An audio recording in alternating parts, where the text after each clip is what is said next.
This video was sponsored by Skillshare, an online learning community for creators with over 30,000 classes on pretty much anything you'd want to get better at. It's curated specifically for learning, meaning there's no ads and they're always launching new premium classes, so you can stay focused on wherever your creativity takes you. I personally messed around with it for the promo they gave me, and they had a great course by this DJ named King Author on audio mixing and mastering, which had some indispensable tips on there on how to punch up the depth of your sound. As well, if you're looking for help on writing songs, there's courses on that too. In fact, I was pleasantly surprised to see the incredible indie artist and friend of the Going Off podcast, Samus, has a hip-hop writing course on there. It focuses on the intricacies of how to structure a rap verse. From word placement in the writing process to your cadence in the booth, she lays out extremely helpful fundamentals for anyone trying to enhance their skills as a wordsmith. So yeah, if you're down for that, the first 1,000 people to click the link in the description will get a free trial of Skillshare Premium. Plus, it's less than $10 a month with an annual subscription, so if that interests you, check out the link in the description. Hi guys, so let's talk about some stuff from last year that didn't suck. Because with how turbulent and anxiety-inducing this year might have felt, and as much fun as it is to rag on the goofy mainstream songs, I consider it a duty of a critic like me to expose you to the best of the year. You know, all those underground, undiscovered gems that are just too challenging for corporate mainstream radio, man. And I will do that, but like, right after these guys. I put the new 4Gs on the G. I trap into the bloody bottoms is underneath. And yeah, immediately it comes off as another song about flossing on the haters, but there's a sophisticated buzzing production from DJ Mustard that complements Roddy Ricch's sailing tenor vocal lines that hooks you in. I remember hitting them all with the whole team. Now nigga can't answer calls cause I'm all in. Yellow diamonds on me look like lemonade. Got my baby mama that new vintage. Tryna get a dojo like a sensei. It's got the relaxed, chilly musicality of a 90s Warren G track, which helps paint the brag raps in a more sober light, as someone genuinely taking stock of victories through hard times. Young nigga on the corner, bitch, I had to serve crack. Uncle fronted me some peas, had to get him birds back. The cool beat work accentuates the lyrics about him processing his new status in relation to the positive and negative people in his life. What was you niggas say? I know you turned your back on me just to get some wrecks. I seen you swerve back, cause I'm in the black back. But I got rich on all these niggas, I didn't forget back. I had to go through the struggle, I didn't forget that. Both of them seem to be evolving quickly as artists, creating a more nuanced, unique sound, and it's paying off in spades with just how solid their collaborations have been. The admittedly more materialistic aspects of the verse feel properly integrated into a general theme of taking time to lean back and enjoy the fruits of your success, a mode the track perfectly encapsulates. And while that last one was a lackadaisical joint that can always be appreciated, stewing in the dull drums of quarantine had me really waiting for an artist to wake me the fuck up. And the bright steel drum production mixed with Flo Millie's schoolyard punk swagger was just what the doctor ordered. I wish it on you for fun, hun. You got my leftovers, my crumbs. How do my pussy taste in your tongue? Stay in your place, you liberty cunt. Ape shit, I belong in the zoo. Him and his friend looking kinda cute. Fuck that, I don't wanna choose. Lose one, bounce back with two. Well, damn. I hear these haters talking shit, it really don't offend me. Cause in a crowd full of pussies, I see that you blending.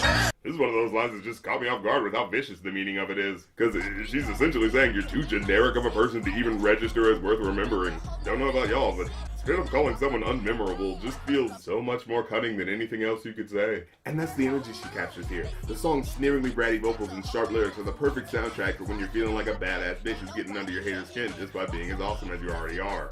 Everything I do irritate insecure bitches. Follow my every move. Call that hoe a fiend, she addicted. Now, so far, these have just been joints that specifically fit a mood, that complement a certain headspace. But if it's super lyrical hype boy energy you're after, look no further than your boy Denzel Curry. Mic check 1 2 1 2. It's the nigga Denzel coming out of the zoo. With an aptly titled single, Curry charges right out the gate with a manic intensity.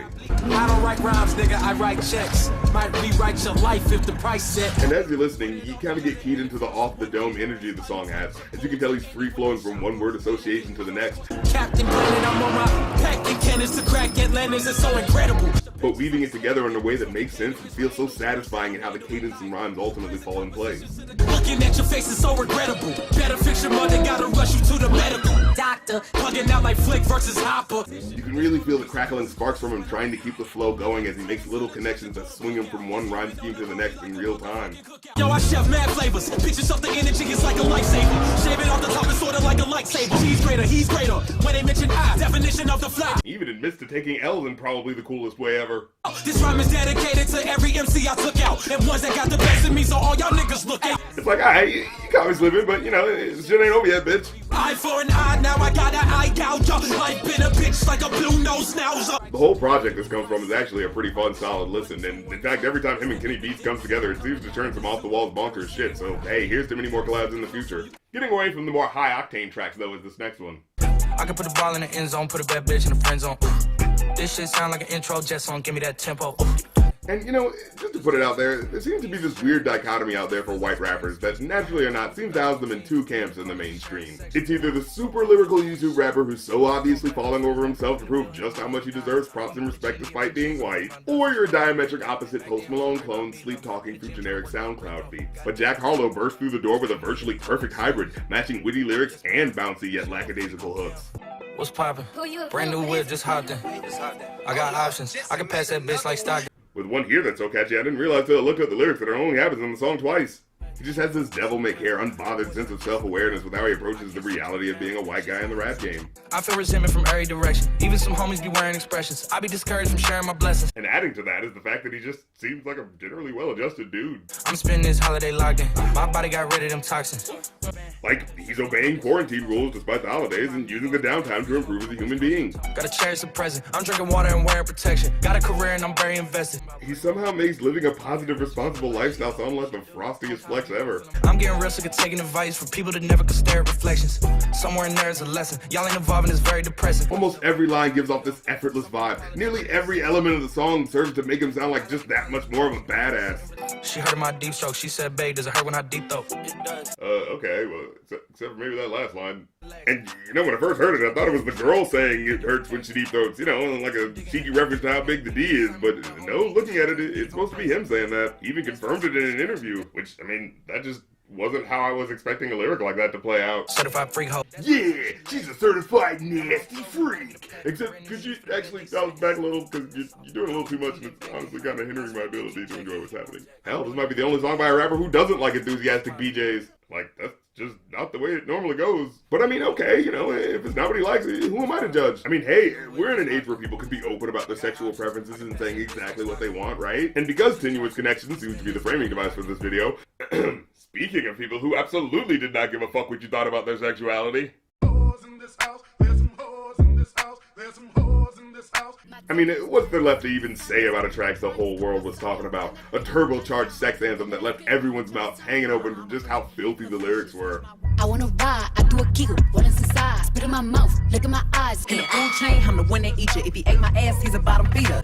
Like, there's a million generic sex jams out there, but the rappers who make them seldom command the mic with an elevated level of lyricism while also going into just this much shockingly intricate detail. I don't wanna spit, I wanna go, I wanna gag, I wanna choke. I want you to touch that little dangly thing that's swinging the back of my throat. God damn. A raunchy track like this was the shot in the arm the bored masses of 2020 needed, especially seeing as it ended up riling the feathers of the same old stodgy conservative-proof songs like this always seem to. Which I find particularly funny these days, because, man, if concern trolling female sexuality seemed silly in the 90s, in the age of perpetual porn access, their talking points were especially nonsensical. Hell, a good chunk of the audience probably had to pause their Pornhub orgy videos to switch to YouTube in order to watch beautiful women rapping and dancing with their clothes on. Wop, wop, wop, that's some wet ass pussy.